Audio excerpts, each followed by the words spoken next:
you describe your food style? Super, super easy. I don't do a lot of like prepackaged foods, but minimal ingredients, pretty quick to make, family friendly. I like a lot of classics too, like old-fashioned staples. I want to teach you how to make a baguette and a really good cornbread, but you also should learn how to make really simple soup. So quick, easy, family friendly. I love it. So would you consider yourself a baker as well? Yeah, I'm a really good baker. I'm a terrible baker. I could help.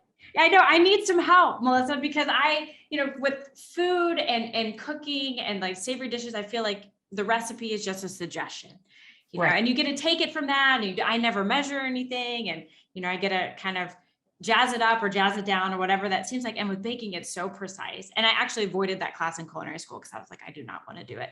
And flour gives me anxiety because it gets everywhere. It is messy. Yeah, I'm really good at muffins, right? Muffins are pretty flexible. I think if you got a feel for it, you'd be like, yes, this texture is right. And now we can add zucchini or we can add blueberries or we can add something to it. But yeah, I do a lot of sourdough. I do a lot of traditional baking. I really like baking. I sell quite a bit in our local community too. Oh, that's awesome. So what's the most read, downloaded recipe on your site? Oh, and the blog, which I said earlier, is Bless This Mess. So yeah. I love it. Cornbread. I have a super easy cornbread. People are like, oh, this was just as easy as the box mix. It is a sweet cornbread, but what people love about it is you can really adjust it. Like if you were gluten-free or dairy-free or egg-free, like this cornbread recipe turns out no matter what you do to it. I love it because I feel like dietary restrictions are definitely on the rise. More people have sensitivities to things. And so having a base recipe that you can modify for food sensitivities is key for sure. Yeah, and for baking, cornbread's one of those recipes. Essentially, it takes 5 to 10 minutes to stir together, and then it only takes 20 minutes to bake. So while you're finishing your chili or your soup, it's kind of doing its thing. I feel like cornbread is a really good introductory baking recipe. It's a no fail. It's pretty. Yeah. That's a good one. And people like it. I think it's like underrated. They're like, oh yeah, I actually love homemade cornbread.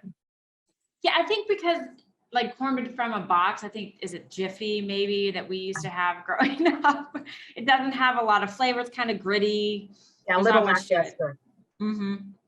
Yeah, it's definitely not conjuring up that great childhood memory of something really wonderful. All right, so I have a question. So you have 5 children. Mm-hmm. And you started homeschooling them in 2020. How has that affected your time in the kitchen? It's changed our lives. It has been.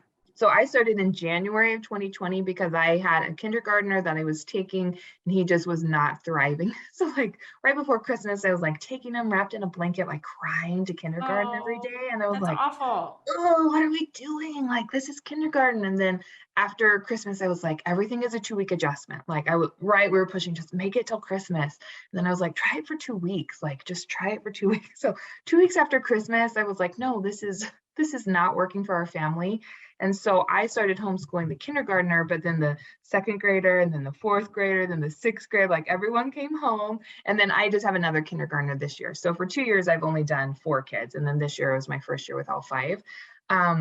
It changed everything. I had all my kids in preschool or school. I had someone that helped me clean my house.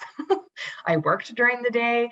My kids didn't really even do chores because it's full day school here. I feel like you're gone 7 or 8 hours a day. They needed to come home and play in the dirt and play at the creek.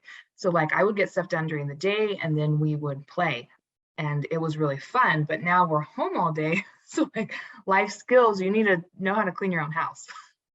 So it's changed that dynamic. So now I work in the afternoons and their dad is at home too. He works from home.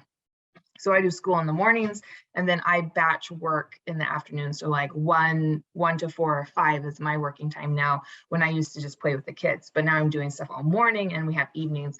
So it has changed everything in our family, but I'm super, super grateful for it. It's been like the best transition.